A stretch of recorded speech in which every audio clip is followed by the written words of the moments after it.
ओम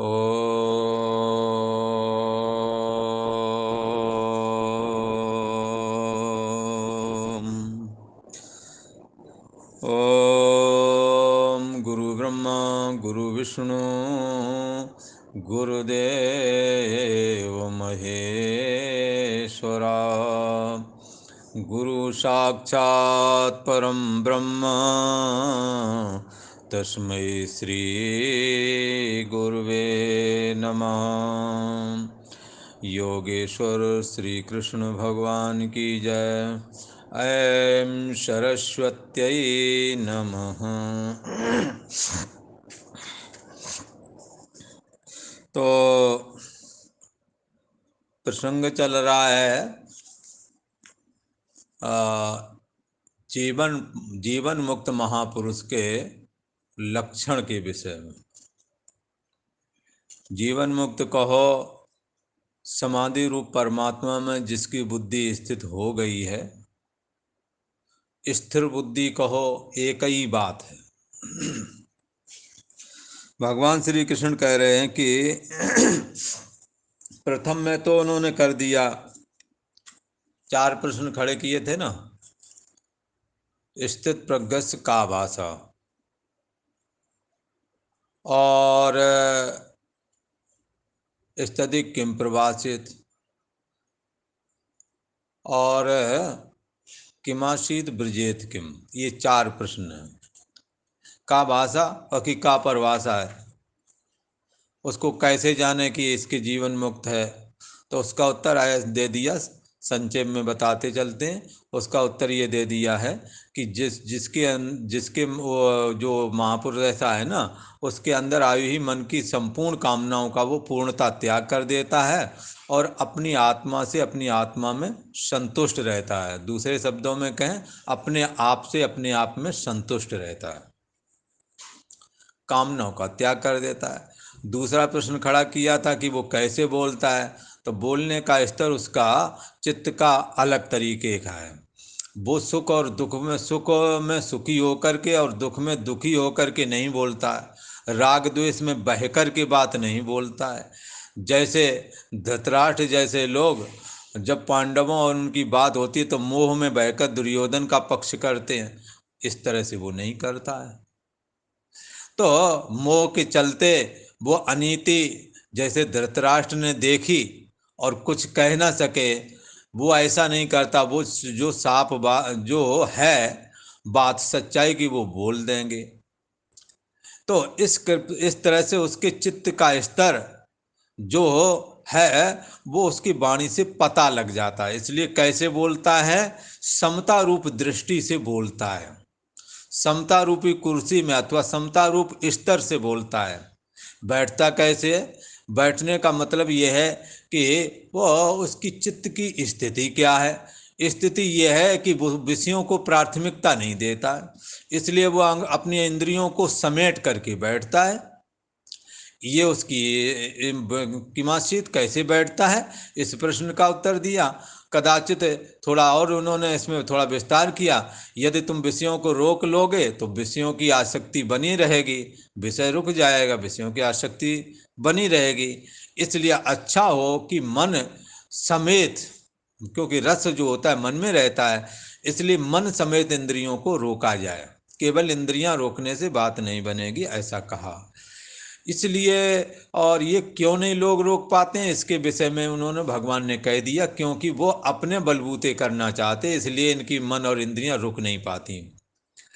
यदि इन सबको अधीन करना है तो तान सर्वाणि संयम में युक्त आसीत मत्परा।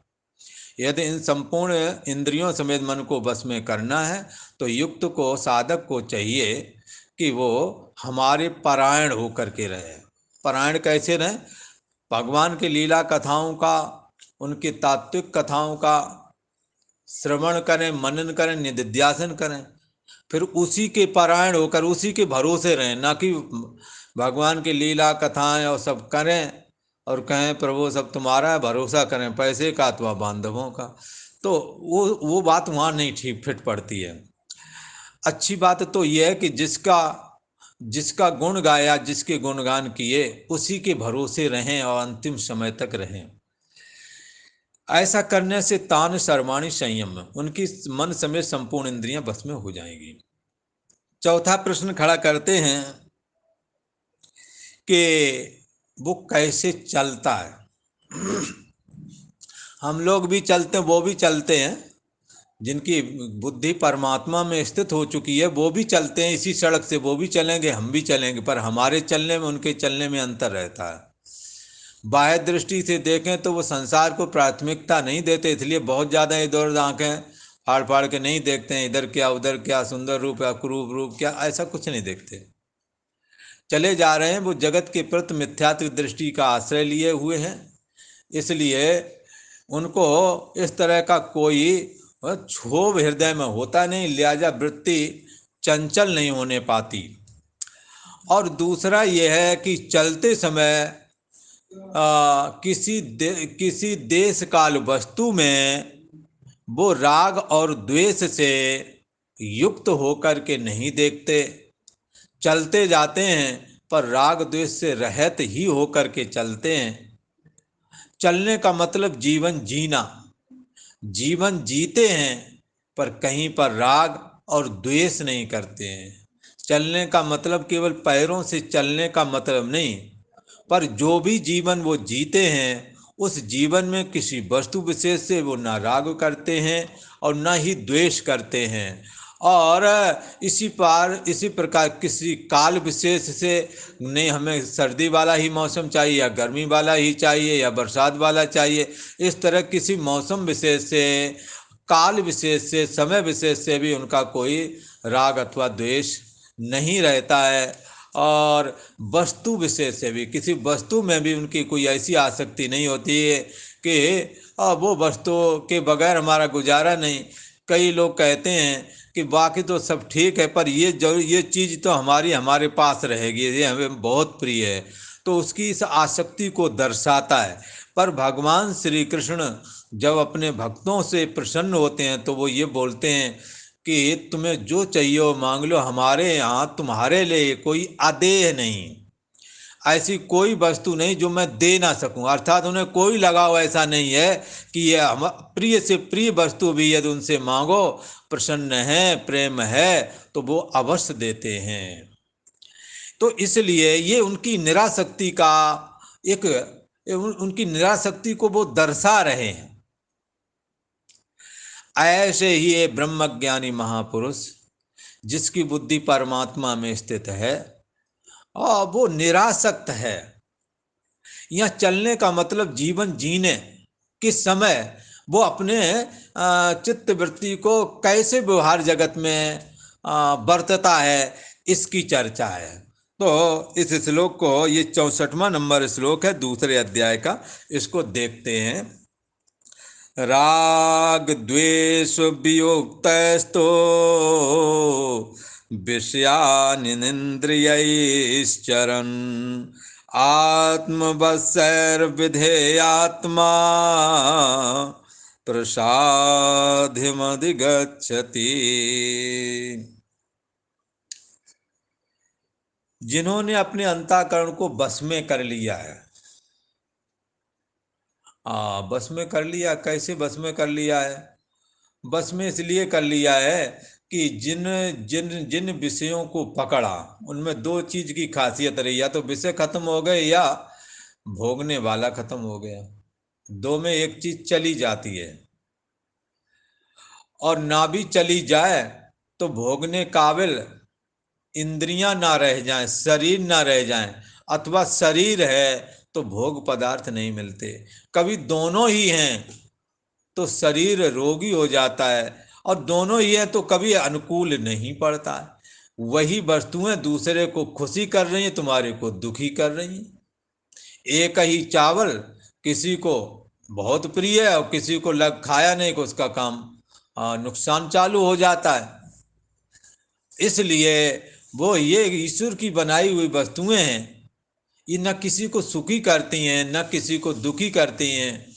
ये अनुकूलता और प्रतिकूलता को लेकर के सुखी और दुखी करने वाली हो जाती हैं।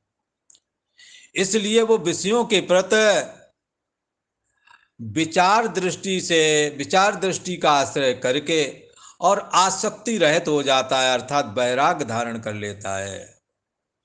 संपूर्ण विषय सुख जो है लास्ट में दुख देते हैं, और संयोग जितने भी हैं वो वियोग में तब्दील हो जाते हैं।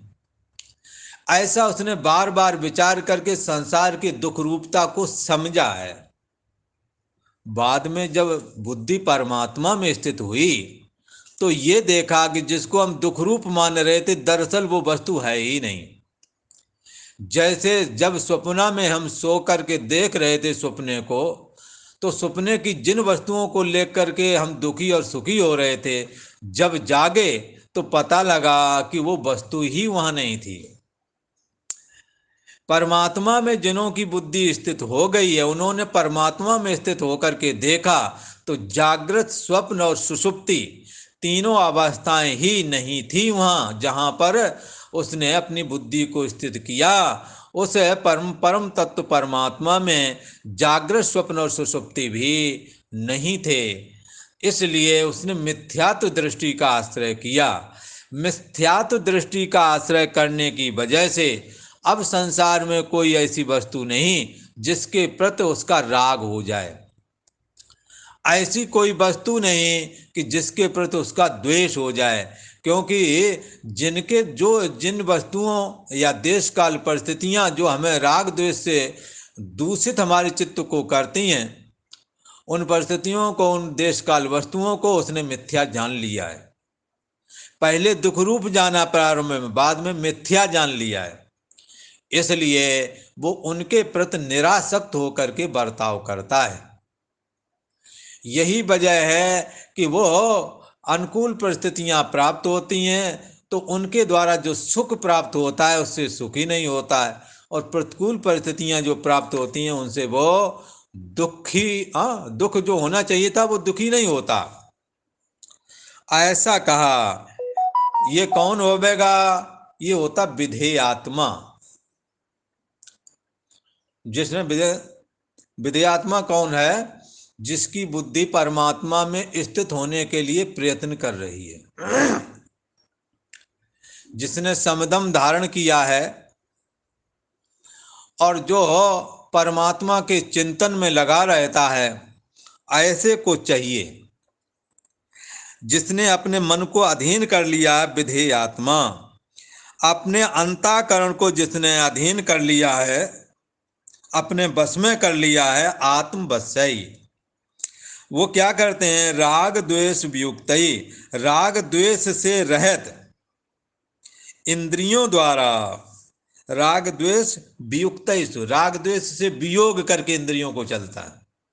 आप कहीं कहीं जाते हैं, बड़ा सत्कार करते हैं, जी करता रह जाए भला, क्योंकि सत्कार मिल रहा है, सब कुछ व्यवस्था है ही है, आग्रह कर ही रह जाओ, महीने भर रह जाओ, ऐसे लोग कहते हैं। और तब ये मन को समझा लेते हैं कि आप हम यहाँ से तो कोई काम नहीं, कोई मतलब नहीं, यहाँ रह के क्या करोगे? अपने जंगल झाड़ी बढ़िया है, मच्छरों वाला मैदान जहाँ मच्छर डांस खाते हैं वही ज़्यादा बढ़िया है। यहाँ से निकल चलो अतिशीघ्र और परमात्मा के चिंतन में लगो। ये हमारा नहीं। जैसे ये लाल कपड़ा है, कुछ बोलता रहता है, ये भी बोला, साधुओं की दाढ़ी आड़ी जटाएं वगैरह कुछ बोलती हैं।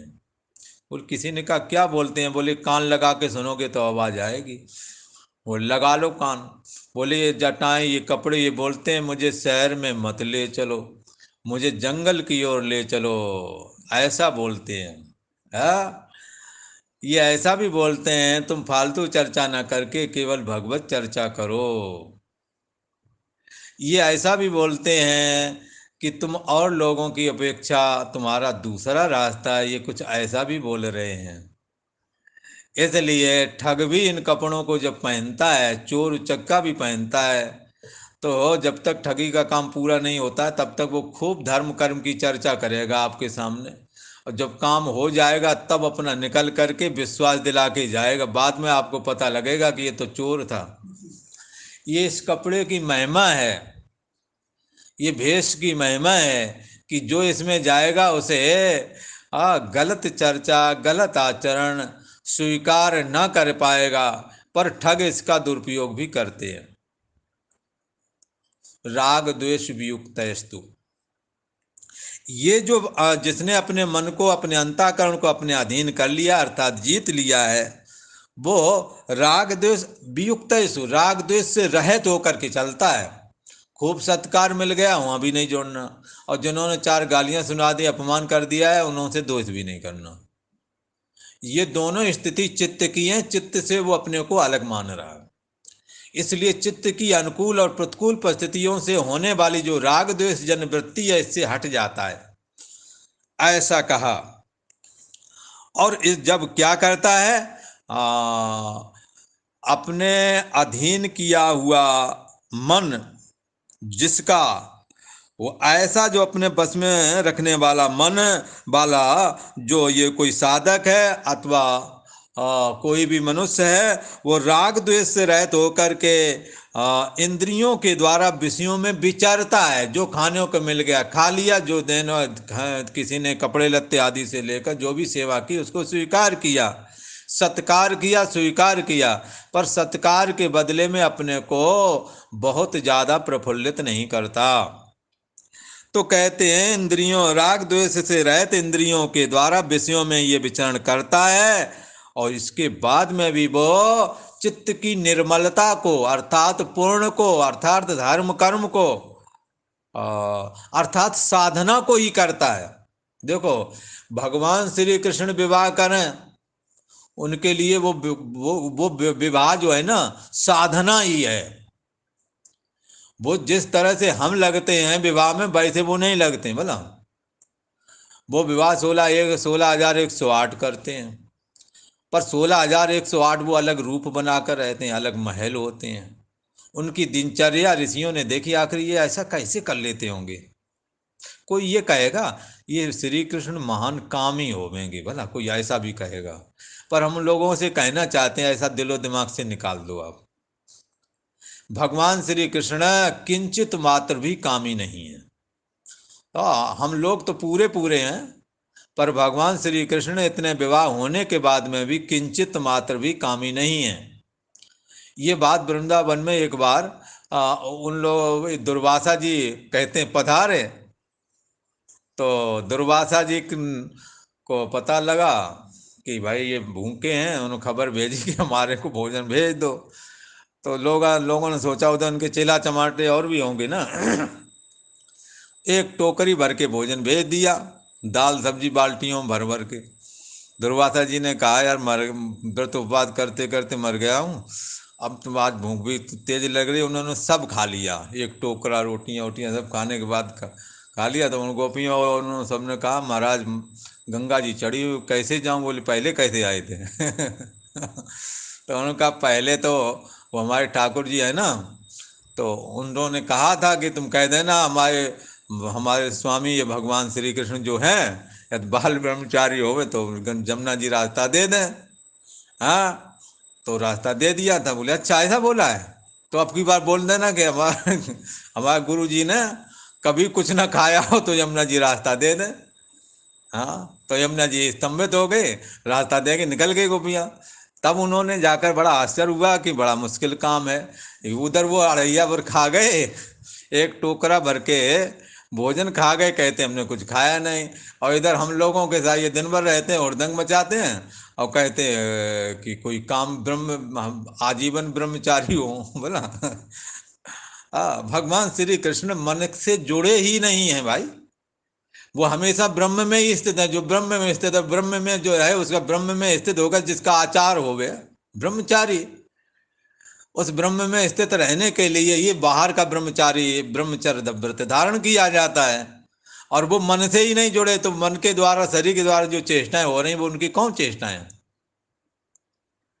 हम लोग मन से जुड़े हैं, मन के साथ शरीर से जुड़े, बाहर दृश्य जगत से भी जुड़े हैं, इसलिए हम इनके द्वारा होने वाले कृत्यों से बंध जाते हैं। जैसे दुर्वासा ने इतना खा लिया तो भी नहीं खाया, ये ब्रह्म ज्ञानियों की हालत है। बोला और भगवान श्री कृष्ण 16,108 के साथ विवाह करके रहे, पर किसी के साथ नहीं रहे। और नहीं अगर विश्वास है तो महाभारत उठा के देख लेना, प्रवास क्षेत्र में अकेले थे कि नहीं थे? उनके पास उनकी कोई पत्नी नहीं थी, ये समझ लो।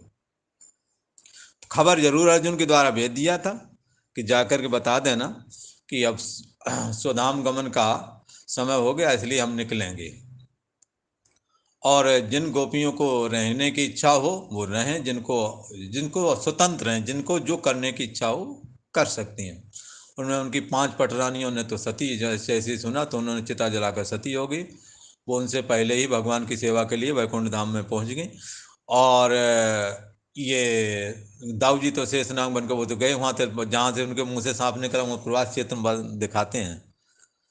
तो इस तरह से वहाँ बहुत बढ़िया जगह भी है, वहाँ अच्छा लगता है। वहाँ सरस्वती नदी आई है, पता नहीं कौन कौन नदियाँ हैं, 2-3 नदियाँ हैं ना। तो वो क्या है कि उनके साथ में कोई नहीं था और ना ही किसी की इच्छा थी। हमने महाभारत में पढ़ा है, भगवान श्री कृष्ण जब सुदाम गमन करने लगे तो थोड़ा विचारने लगे। भगवान श्री कृष्ण विचारते हैं, सबसे पहले उनको विचार में आया कि किस तरह से हमने कुरवंशियों का युद्ध हुआ और कुरवंशियों में कैसे कैसे सबका विनाश हो गया। ये दिमाग में थोड़ी बात आई, सोच करके फिर दूसरी वृत्ति उठी। सोचने लगे कि अब हमारे वंश का किस तरह से ये संहार हमने करवाया, इस विषय में सोच करके फिर उनको वो कौन एक भक्त थे उनकी याद आई थी। मैत्रेयी थी जन, उद्धव जी पता नहीं कौन थे, उनकी याद आई, किसी भक्त की याद आई उनको, भागवत में प्रसंग आता है। विदुर जी की था, विदुर जी की याद आई। और विदुर जी की याद आने के बाद फिर वो निर्विकल्प हो गए, आराम से लेट गए, फिर कोई चिंतन नहीं था उनके अंदर में। और एक पैर दूसरे पैर के ऊपर रख करके, एक पैर के ऊपर दूसरा पैर रख करके आराम से बैठे हुए थे उन्होंने। और टेंशन फ्री रिलैक्स हो गए थे कि सारा काम अब खत्म हो गया। ऐसा करके बैठे हुए आप समझ सकते हो, इतना बड़ा परिवार, 56 करोड़ यदुवंशी थे टोटल संख्या, सब खत्म, अगला आदमी रिलैक्स है। तुम दुख के मारे सर पटकते नहीं पटकते तो कौन जोड़ा हुआ है, भगवान जोड़े हुए हैं कि तुम जोड़े हुए हो। इस करके ऐसा नहीं समझना, भगवान श्री कृष्ण पूर्ण निर्लेप हैं। वो विवाह करते हुए विवाह नहीं करते, तुम ना करते हुए करे बैठे हो। तुम्हारी पत्नी ना होते हुए भी है, तुम विषयों को ना भोगते हुए भी विषयों को भोग रहे हो, क्योंकि मन से जुड़े हुए हैं। इसलिए जो मन से जुड़ा है वही सच्चे अर्थों में देह और जगत से जुड़ा है। भगवान श्री कृष्ण में काम नहीं है, भगवान श्री कृष्ण की उपासना करने वाले का काम निवृत्त हो जाता है, ये विशेषता है। यदि किसी को यह जांचना हो तो करके देख ले, यदि वो भगवान श्री कृष्ण की उपासना करेगा उसके जीवन से कामनाएं पलायन कर जाएंगी, खत्म हो जाएंगी। ऐसी उनकी महिमा है। ये भगवान नारायण का पूर्ण अवतार है, जगत के ईश्वर हैं। ये कहते हैं कि अपनी इंद्रियों को, ये जैसा कहते हैं ऐसे ये हैं। बड़ी बड़ी घटनाएं आए, भगवान श्री कृष्ण जीवन में कभी दुखी नहीं हुए। क्यों नहीं दुखी हुए? न किसी से राग है और न किसी से द्वेष है। तो परमात्मा को प्राप्त करने वाला साधक अपने अंतःकरण को बस में रखता हुआ, राग द्वेष से रहित हुआ, इंद्रियों के द्वारा विषयों में विचरण करता है, शब्द को सुनता है, उसके द्वारा राग और द्वेष से दूषित चित्त नहीं होने देता है। अच्छा भोजन करता है, अच्छा या सामान्य जो भी भोजन है करता है, पर उसके द्वारा अपनी रसना इंद्रिय को ये मेरे को ऐसा ही मिले, ये चीज हमें ना मिले, इस भाव से वो अपने चित्त को ग्रसित नहीं होने देता। ऐसा कहा विषयों में विचरण करता है, इसका मन और इंद्रियां विषयों में जाती हैं तो भी ये साधना ही करता है मानो, तो भी इसका विषयों में मन और इंद्रियां जाती हैं तो भी इसका चित्त निर्मल ही होता है। यहाँ लिखा हुआ है प्रसादम अधिगच्छति, प्रसन्नता को प्राप्त होता है। प्रसन्नता पूर्ण से प्राप्त होती है, पूर्ण होता है निष्काम पूर्ण। ये विषयों को भोगे तो पूर्ण कर्म करता है। आप राग द्वेष से रहित हो जाएं, आपकी भी यही स्थिति हो जाएगी। आपकी इंद्रियां खाते हुए भी, पीते हुए भी, चखते हुए भी अगर उससे राग द्वेष से दूषित नहीं है तो वो कर्म भी तुम्हारी साधना हो जाएगी, वो कर्म आपका साधना बन जाएगा। फिर मैं कहूं कर्मयोग के विषय में एक सूत्र फिर बोले दे रहा हूं। जब तुम्हारी शरीर, वाणी और मन के द्वारा होने वाली चेष्टा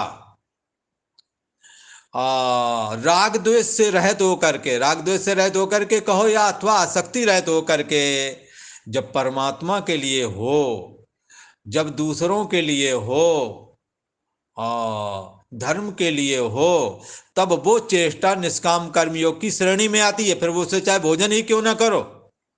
एक बार और बताऊं, जो भोजन करने के लिए योग्य हैं वो भोजन भी ना करने जाए तो पाप लगता है। जैसे एक भगवान रासलीला में एक चर्चा का वो लीला खेलते हैं वो लोग, एक जगह निमंत्रण किया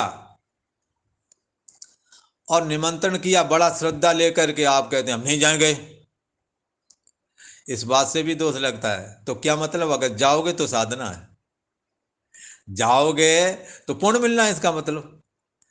जैसे उदाहरण के लिए कहते हैं, एक नाभा भगत थे, भक्तमाल में ये चर्चा आती है। उन्होंने भोजन भंडार किया। कहते तुलसीदास जी को भी निमंत्रण किया, वो भगवान के परम भक्त भी थे, सुनते।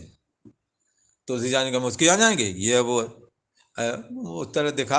हमारे इधर साइड में वो उस तरह छुआछूत वाला काम पहले से चला आ रहा, अभी भी है, ज़्यादा नहीं है अब। तो हम नहीं जाएंगे उसके यहाँ खाने, ये वो ऐसा करके उसको कुछ कह दिया। तो कहते हैं हनुमान जी ने कहा वहाँ तो भगवान राम स्वयं जाने वाले हैं भोजन के रूप में, किसी के रूप में, क्योंकि वो भगवान के परम भक्त हैं। तुम यहाँ तड़ीबाजी में बैठे हो। तो वो दौड़ के गए, पहले मना करे, वो इंतजार करते रहे, नहीं पहुंचे। तब उन्होंने जाकर के, जब भंडार पूर्ण होने वाला था तो बोले जाकर के, कहते महाराज मैं भी आ गया, मेरे को भी दे दो कुछ। बोले हम तो बहुत देर इंतजार किया, तुम आए नहीं। तो उन्होंने कहा अब पत्तल अत्तल किसी का पत्तल के ले आओ। बोले पत्तल नहीं है। बोले फिर वहाँ लोगों के जूते पड़े, बोले इन्हीं जूतों में दे दो, इन्हीं में खा लेंगे। वो साधु संत आए थे ना खाने के लिए, उन्हीं के जूते उते पड़े थे। तब क्षमा हुए हैं, समझ में आया। नहीं तो जो प्यार पूर्वक बुलाता है तो इसका मतलब क्या है, या जो कोई प्यार पूर्वक बुलाता है उसके यहाँ भोजन जैसा भी रूखा सूखा दे, प्यार से खा लो तो वो भी साधना, ठीक है। जो भोजन कराता है दूसरों को, उसके लिए तो साधना है ही है। पर तुम यदि तुम योग्य समझे जा रहे हो, तुम्हारे बगैर काम रुक रहा हो, जाकर तुमने उसका खा पी करके उसका काम सार्थक बना दिया, तो तुम्हारे लिए भी साधना है। इसलिए राग द्वेष से रहित होकर के इंद्रियों के द्वारा विषयों को भोगता हुआ भी, उन विषयों का भोगना भी इसके लिए साधना हो जाता है, अर्थात प्रसन्नता को प्राप्त हो जाता है। इसी प्रकार से अपने परिवारों की भी ये हालत है। कई बार बड़े बुजुर्ग या कई हमारे परिवार के जो गार्जियंस लोग हैं, उनकी उपस्थिति ही अनिवार्य है, पर वो हमसे ग्रसित होकर के कहते हैं हम नहीं जाएंगे। बोला नहीं जाओगे, काम तो फिर भी निकल जाएंगे, पर तुम्हारी गरिमा कम हो जाएगी। इसलिए बहुत सारी जगह तुम्हारी उपस्थिति से ही अगले आदमी संतुष्ट होने वाले हैं। तो अभिमान को नीचा करके चले जाओ, तुम्हारा पहुंच जाना भी तुम्हारे लिए साधना हो जाएगा। इसलिए इस विषय को यहाँ पर आप बारीकी से समझें। ये परमात्मा में स्थित बुद्धि वाला ये जो साधक है, ये अपने मन को अधीन करता हुआ और राग द्वेष से रहित होकर के इंद्रियों के द्वारा विषयों को भोगता है, तो भी कर्म योग करता है, तो भी साधना करता है। विषयों को भोगने से भी वो प्रसन्नता को, अर्थात चित्त की निर्मलता को प्राप्त हो जा रहा है। और एक तरफ राग द्वेष से युक्त वाला जो राग द्वेष करता है, वो जब दूसरों का प्रेम से भी खा के आता है तो भी कहीं ना कहीं आसान थोप के आएगा या आसान लेके आएगा। चित्त को निर्मल होने की बजाय गंदा और करके आता है। और दूसरी जगह जाएगा, वहां गए, वहां बहुत अच्छा भोजन मिला है, और यदि नहीं कुछ हुआ तो या तो कहीं बहुत बेकार आदमी था, वो तो यहाँ उसके यहाँ चले गए, ऐसे जाना ना चाहिए था। इस तरह से करके करने वाले ये लोग जो हैं राग द्वेष से दूषित चित्त वाले हैं। ये राग द्वेष से युक्त इंद्रियों के द्वारा विषयों को भोगने के बाद में चित्त की निर्मलता के बजाय चित्त की प्रसन्नता तो इन्हें नहीं मिलती, बल्कि इनके चित्त में दुख ही और हो जाते हैं। तुम्हारा वैभव देखा है, तुम्हारे वो देखा है, छाती जलाते, खा तो आए पर छाती जलाते जा रहे। अरे क्यों भाई, खुश होके जाओ, खुशी के लिए तुम्हें बुलाया है।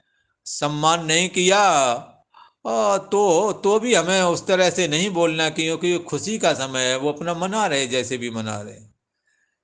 ये जो अपने मन को अधीन किए हुए है, ये विषयों को राग, इंद्रियों को विषयों से इंद्रियों के द्वारा विषयों को भोगता है, पर कहीं राग और द्वेष ना होने की वजह से इसका विषयों का भोगना भी, शब्द का सुनना अथवा शब्द का सुनाना, इसके लिए साधना है।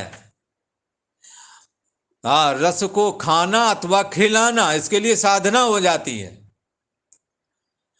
हाथ के द्वारा देन लेन करना, लेना अथवा देना साधना हो जाती है इसके लिए, क्योंकि राग द्वेष से रहित है। इसलिए हमने अपने जीवन को राग द्वेष से रहित बनाना है। क्यों बनाना है? क्योंकि परमात्मा राग द्वेष से रहित है, सम है, निर्दोष है। हमने अपने मन को, अपने आचरणों को, विषयों को भोगने में प्रवृत्त होने वाली इन इंद्रियों को भी विषयों के प्रति निरासक्त बना लेना है। न किसी से राग करना है और न ही किसी से द्वेष करना है, ऐसा कहा।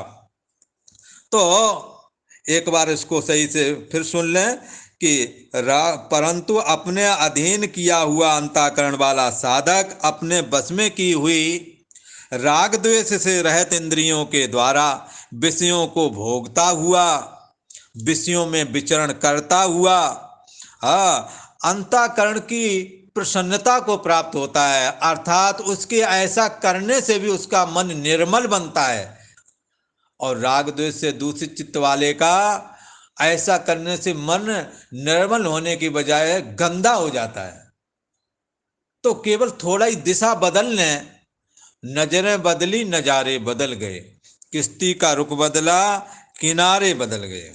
अच्छा, जिसका मन निर्मल हो गया, हाँ, जिसका मन निर्मल हो गया, निर्मल मन की पहचान है, वो मन प्रसन्न रहता है। भगवान श्री कृष्ण कहते हैं कि विषयों को भोगता हुआ भी वो अंतःकरण की प्रसन्नता को प्राप्त होता है, अंतःकरण का उसका और निर्मल हो जाता है। और अगला श्लोक 65वां नंबर श्लोक बोलते हैं, कहते हैं, प्रसादे सर्व दुखानां हानिरस्योपजायते प्रसन्न चेतसो ह्यासो बुद्धि पर्वतिष्ठते। प्रसादे, प्रसादे मतलब जैसे अब प्रसादे शब्द का अर्थ करते हैं, लोग क्या करते हैं कि मिठाई का डिब्बा ले आए और महाराज जी को दे दिया, बोले हाँ, बोले महाराज जी अब प्रसाद दे दो हमें, तो उसी में से निकाल के दे दिया, प्रसाद हो गया, है ना। अथवा प्रसाद ऐसा ये भी होता है कि आप ले आए, मिठाइयाँ ले आए, हाँ, शिव जी को चढ़ा दिया, अब पीछे वाला बचा हुआ वो जो है ना, वो जो लेंगे वो प्रसाद हो गया। यहाँ कहते हैं प्रसादे सर्व दुखा नाम। आप भोजन करने के लिए किसी के यहाँ गए, आपने किसी को कुछ सुनाया, विषयों को भोगते हुए चित्त की निर्मलता, जिसमें चित्त को खुशी प्राप्त हो, वो कृत्य पर खुशी प्राप्त हो, कोई क्या अनर्गल उल्ट उटपटांग काम करने की यहाँ नहीं है। शास्त्र के अनुकूल चेष्टा करता हुआ चित्त की निर्मलता को प्राप्त होना चाहिए। शास्त्र के अनुसार ही शब्द स्पर्श रूप रस गंध को भोगे, और उससे चित्त के द्वारा चित्त को जो प्रसन्नता मिलती है उस कर्म के करने से, उससे चित्त निर्मल हुआ, ऐसा कह सकते हैं। यहाँ पे कहते हैं प्रसादे सर्व दुखा नाम। चित्त जब निर्मल हो जाता है,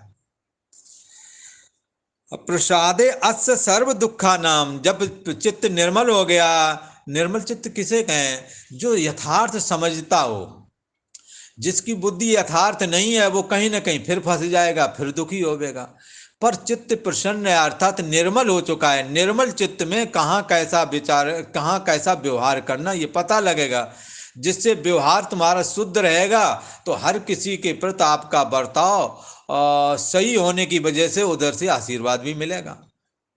उधर की तरफ से जो वाइब्रेशन आएगा वो आपके अनुकूल आवेगा। तो यहाँ कहते हैं प्रसादे अस सर्व दुखा नाम। अंतःकरण जब इसका निर्मल हो जाता है, कैसे?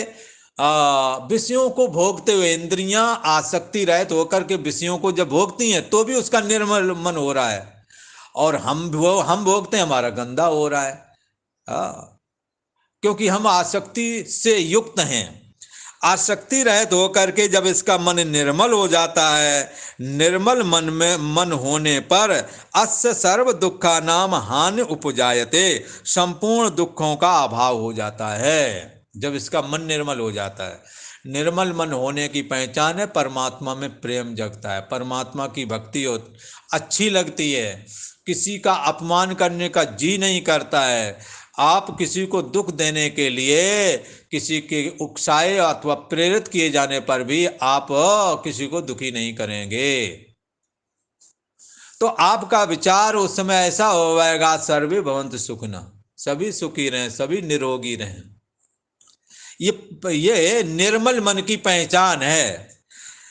प्रसादे जब मन निर्मल हो जाता है, तो अस्य सर्व दुखा नाम हानि उपजायते, इसके संपूर्ण दुखों की हानि हो जाती है, अर्थात खत्म हो जाते हैं। प्रसन्न चेतसा, और ये प्रसन्न चेतसा निर्मल चित्त वाला, जो कर्म यहाँ पर कहते हैं कर्म योगी बना, जो रोजमर्रे के काम करते निष्काम भाव से दूसरों के लिए लगे पड़े हैं, और अगला आदमी कई बार डांट भी देता, सह लेते हैं, कोई बात नहीं, चलो कह दिया है ना। अब भोजन का है, वो ये नहीं खाना, वो नहीं खाना, ऐसा वैसा सुन लिया अपना, तो सुन लिया, तो वो उसकी ये बात है। यहाँ कहते हैं कि वो अपने चुपचाप सुन लिया और अपने कर्तव्य में लगे रहे, वो मन और निर्मल हो गया। क्योंकि शायद दुख सिखवा न कर, दुख सह लेते, शिकायत किसी से करते नहीं, वो चित्त और निर्मल हो जा रहा है। और हम लोगों का क्या है कि हम लोग व्यवहारिक जगत में जब आसक्तिपूर्ण प्रवृत्त होते हैं तो उसी को लेकर टेंशन कर बैठते हैं, तो चित्त और निर्मल होने की बजाय गंदा हो जा रहा है। तो कहते हैं कि जब मन निर्मल होने पर इस साधक के संपूर्ण दुखों का अभाव हो जाता है, और प्रसन्न चेतसा निर्मल मन वाले कर्म योगी की ये जो बुद्धि है, आसु माने शीघ्र ही पर्वतिष्ठते, भली भांत परमात्मा में स्थित हो जाती है। ये समझ लो आप किस तरह से ये चित्त विषयों में अपने चित्त को आसक्ति से रहित प्रवृत्त करता है, सबकी सेवा शुश्रूषा आदि में भी लगा रहता है, उससे उसका चित्त निर्मल होता है, और निर्मल चित्त होने पर के संपूर्ण दुखों का अभाव हो जाता है। और निर्मल चित्त वाला जो कोई कर्म योगी है, निर्मल मन वाला जो कोई कर्म योगी है, उसकी बुद्धि शीघ्र ही सब ओर से हट करके एक परमात्मा में ही स्थित हो जाती है। ऐसा भगवान श्री कृष्ण ने कहा। ये जीवन मुक्त महापुरुष के लक्षण के विषय में जो चौथा प्रश्न है, उसका उत्तर आज कह दिया गया है। और आज इतना ही कहते हैं, आगे कल का प्रसंग कल को बताएंगे। ओम शांति ही शांति ही शांति।